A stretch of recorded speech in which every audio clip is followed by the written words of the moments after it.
Okay, how's everyone doing? Just wanted to have another quick update on some things that I've learned, okay? So the first thing I want to talk through is this notion of having a pin, right? So personally, I love this glove box pin option, and I'll tell you specifically what it does, okay? So when you have a glove box pin, every time you need to open your glove box, you must insert a pin number. The beauty of this capability is that you can do things like store valuables in there. If you have to say go for a run, you go park somewhere. You could also obviously protect the flash drive that's in there that stores your Sentry Mode videos, boombox, all that stuff, okay? So I'll show you if someone tried to break in your car and open your glove box, they would have to put on the pin, which they put their pin in, which I'm not going to do. They will be accessible to all of the stuff that's in there, okay? Second thing that I want to talk about is Sentry Mode, okay? So Sentry Mode is one of the most valued capabilities inside of this vehicle for me. And the reason why is with Sentry Mode, if you get in an accident, if someone tries to break in your car, all those things, the video will be stored inside of the flash drive that is in your glove box, okay? So assuming you have all the dependencies, and all that means is if you go buy a flash drive in the store, you can click format USB drive, and that would, the format USB drive would make that drive accessible to your vehicle by putting it in the right disk format so that the Tesla vehicle operating system can recognize it, which is awesome. Now, when you have Sentry Mode on, it's unique because it's constantly running, right? So meaning it's constantly taking video from your cameras and doing some type of inference, right? So based upon what, how Tesla decided to train the models for, for risky behavior, right? Whether it be car break-ins or whatever, that model is being ran while you're not in, while Sentry Mode is active, and it's detecting things, and it's notifying you if there's something interesting occurring, or it's making some type of external noise if those triggers are tripped, right? The triggers is Tesla has set. Because it's running in the background, right, there is a chance that, well, in general, it's consuming battery power, right?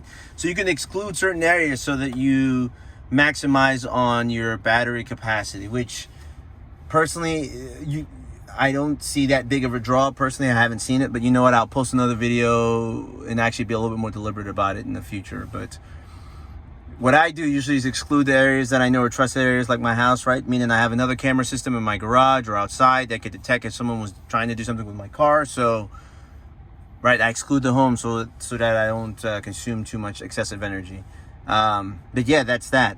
And then you can also have the dash cam work. Sorry. Yep, so that should carry that, right? It looks like there's a new on honk feature, so that's perfect. All that means is if you honk your horn, then the video automatically save.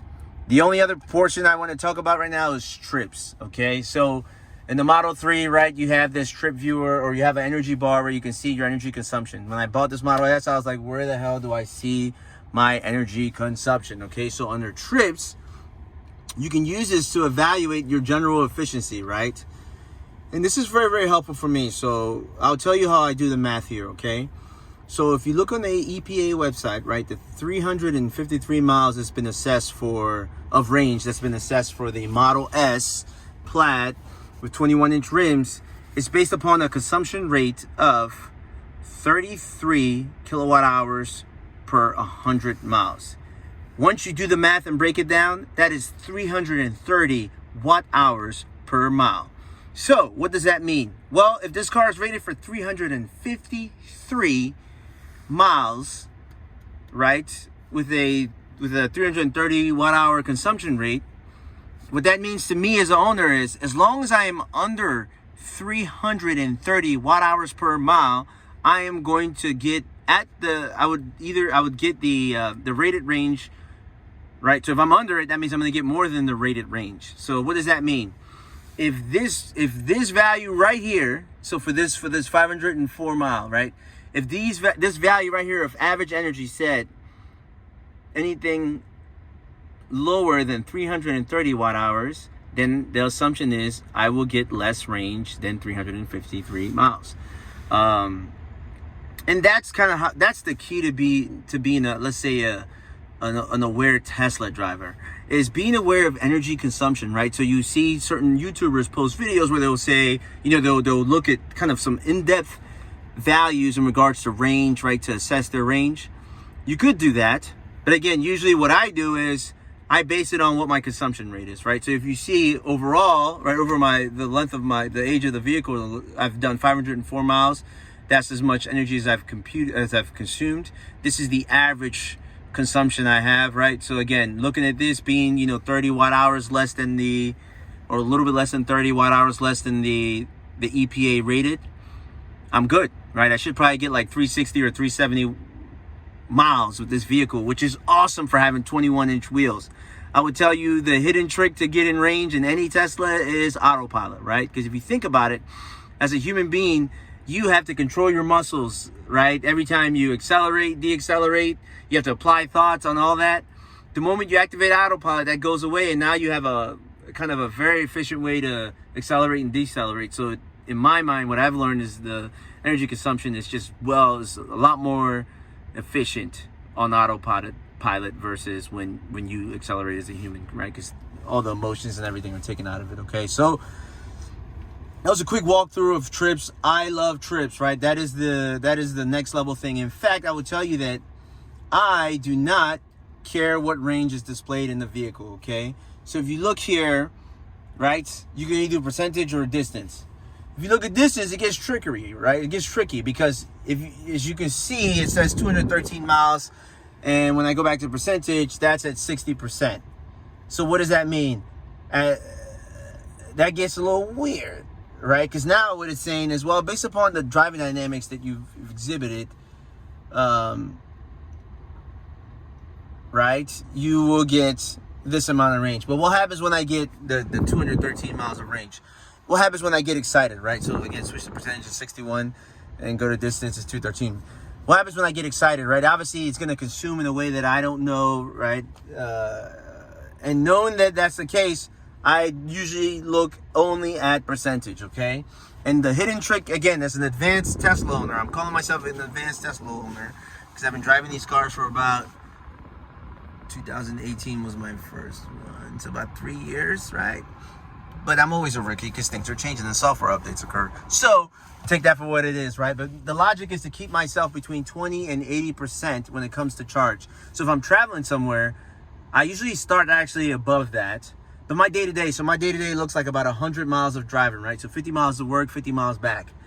I usually start at 80, knowing that I have flexibility to do other things in the day, okay? When I go on longer trips, I might charge it between 90 and 100. Same thing.